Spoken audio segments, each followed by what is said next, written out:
Wisdom of the Founders, Framing a Constitution on Human Nature. Guest essayist, Chris Burkett. How did the American founders acquire the wisdom to frame a constitution that has withstood many challenges to liberty and self-government for over 200 years? Their deep interest in understanding human nature, derived from a careful study of history, allowed them to create a constitution that both improved upon past constitutions and also anticipated future developments well beyond their time. The American founders studied ancient constitutions carefully, especially those of Greece and Rome, and sought to improve upon their imperfections. They found that these ancient regimes were all founded on unrealistic notions of human nature, which led the ancients to count on a degree of civic virtue that was either too high or too low. Many ancient regimes assumed that there is not sufficient virtue among men for self-government, and that nothing less than the chains of despotism can restrain them from destroying and devouring one another. The founders discovered that ancient democracies, or petty republics as Alexander Hamilton called them, too often vibrated between the extremes of anarchy and tyranny. The defect in these ancient constitutions was a lack of institutions necessary to preserve both virtue and liberty. Many lacked, for example, a proper separation of powers, adequate checks and balances, and important representative bodies such as a Senate. Without proper constitutional arrangements, as James Madison observed, had every Athenian citizen been a Socrates, every Athenian assembly would still have been a mob. The American founders needed to improve upon these constitutional devices because they wanted to create a political system that balanced civic virtue with liberty. To accomplish this, they established a constitution framed upon a more realistic notion of human nature, one that acknowledged and anticipated both the good and bad aspects of human motives. As there is a degree of depravity in mankind which requires a certain degree of circumspection and distrust, James Madison wrote, so there are other qualities in human nature which justify a certain portion of esteem and confidence. Republican government presupposes the existence of these qualities to a higher degree than any other form. The founders' study of history revealed that in some fundamental ways, human nature never changes. Human beings are capable of being reasonable and therefore self-governing, but one should not ignore the propensity of mankind to pursue and abuse power for self-interested purposes. By framing a constitution upon a realistic understanding of unchanging human nature, they anticipated all sorts of new political developments. The forms of tyranny might change in the future, but the sources would not. The American founders applied what they learned from history and human nature to fix the defects of the Articles of Confederation. The glaring defect of the Articles of Confederation was the frequent failure of the state governments to abide by the terms of that compact, despite the fact that they had all promised to do so. States often refused to pay their share of revenue for the good of the Union, violated international treaties, and exercised other powers that were prohibited by the Articles of Confederation. This led George Washington to observe in 1786, "We have errors to correct. We have probably had too good an opinion of human nature in forming our Confederation.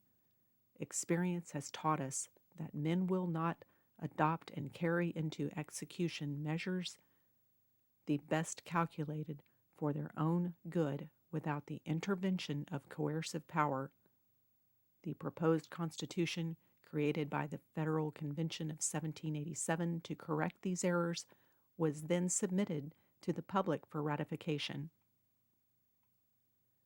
The debate over ratification was also the greatest debate in history on human nature. Supporters and critics of the proposed Constitution, Federalists and anti-federalists, made insightful arguments learned from the lessons of history regarding human nature. The key to a good constitution, according to anti-federalist Brutus, for example, is establishing good representation. A virtuous citizenry is especially important under any constitution to check the self-interested abuses of power by elected representatives. It is a truth confirmed by the unerring experience of ages, wrote Brutus, that every man and every body of men invested with power are ever disposed to increase it and to acquire a superiority over everything that stands in their way. This disposition to attain and abuse power, which is implanted in human nature, requires sufficient protections against potential tyranny. The principle of self-love, therefore, will influence the one to promote the good of the whole, will prompt the other to follow its own private advantage. The great art, therefore, in forming a good constitution appears to be this, so to frame it as that those to whom the power is committed shall be subject to the same feelings and aim at the same objects as the people do who transfer to them their authority.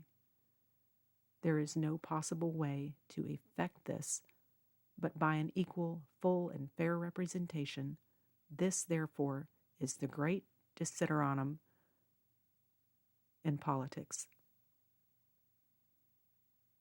Federalist James Madison, considered to be the father of the Constitution, agreed with Brutus on the fundamental difficulty of framing good government, the natural propensity of human beings out of self-love to put their private interest above the common good. In Federalist No. 10, Madison argued that a constitution must be framed on the understanding that men are prone by nature to become factious, and that the causes of faction are rooted in human nature. Factions are groups of people, according to Madison, united by a common interest or passion, who want to use political power to harm or violate the natural rights of others. From his careful study of history, Madison learned that factions have been the mortal diseases under which popular governments have everywhere perished. The causes of faction might only be eliminated, Madison argued, by eliminating liberty itself, in which case the remedy would be worse than the disease.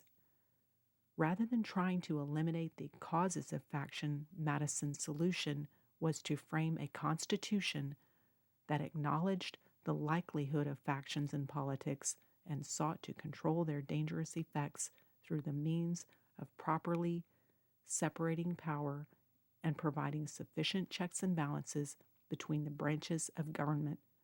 Madison's insights into human nature led to important improvements to the science of politics and of constitution making. The insights learned from history allowed the American founders to infuse the Constitution with a wisdom that stretched far into the future. They understood well that so long as human beings are human beings, the possibility of tyranny will always exist. Even though new forms of tyranny might emerge, its causes remain the same.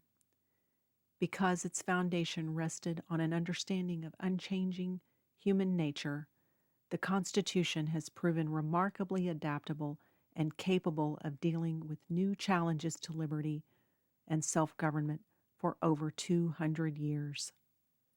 Christopher C. Burkett is Associate Professor of History and Political Science and director of the Ashbrook Scholar Program at Ashland University.